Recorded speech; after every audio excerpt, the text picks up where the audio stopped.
She came back onto the stage, and all of a sudden, she said like 2 words, and the audience was so moved by her presence that they stood up to their feet and started applauding. And with tears running down their faces, they said it's as if they saw light pouring down from heaven and out of her face.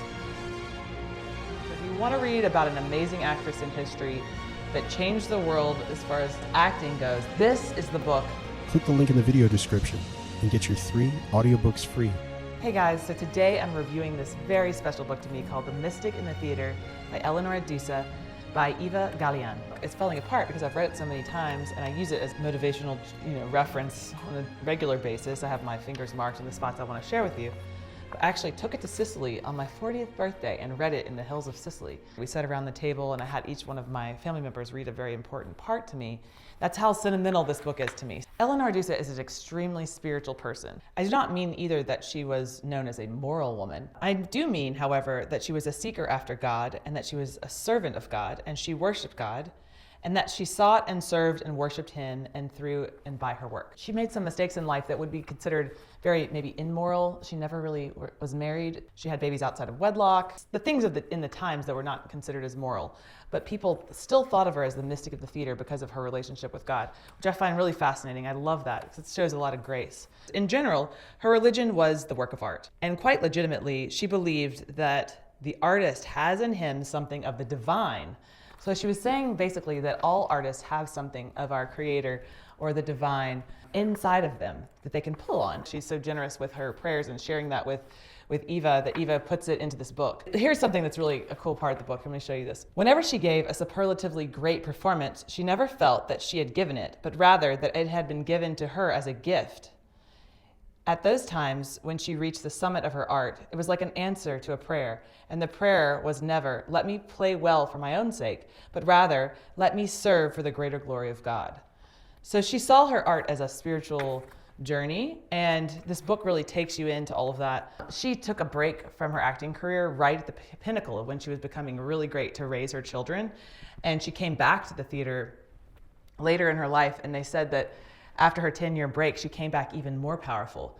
The rumor is, and it talks about it in the book, that when she came back to the theater, she had been doing theater for much of her life, and she's known as the mother of modern realism in acting.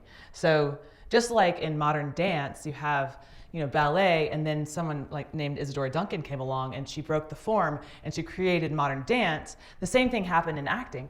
Eleonora Duse actually broke the mold. She said she's not wearing those fancy wigs. We're talking about the era of like Sarah Bernhardt and actresses that were really fancy. She's like, I'm not wearing those fancy dresses. I'm not wearing those fancy wigs. I'm going out in all black. I'm gonna wear my hair gray. I'm gonna be myself.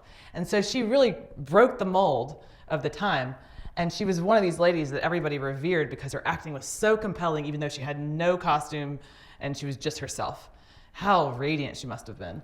And so this book really touches on a lot of people's experiences of them seeing her act for the first time and them being so compelled to tears by her. They said that after she took that break I was telling you about, she came back onto the stage and she had spent a lot of time in her spiritual journey in those 10 years. And they said when she came back, this is the reason why they call her the mystic of the theater, she came back onto the stage and all of a sudden, the audience, she said like 2 words, and the audience was so moved by her presence that they stood up to their feet and started applauding. And with tears running down their faces, they said it's as if they saw light pouring down from heaven and out of her face. And it was like this really compelling spiritual experience for them. And that's how she got this little nickname called the Mystic of the Theater, because she was so connected to God and she had so much light coming out of her, and she was so in touch with her humanity, and she had so much compassion for people, and she could feel on such a deep level that when you were watching her, like if the scene was that she was embarrassed, her face would actually flush red. Or if she was crying, it would be very simple for her to have tears. And anyway, she was just really, really compelling and very natural. And people loved her so much. So if you want to read about an amazing actress in history that changed the world as far as acting goes, this is the book that will kind of give you a little window into it. I love this book. I definitely think you should check it out and take it on a road trip somewhere. It's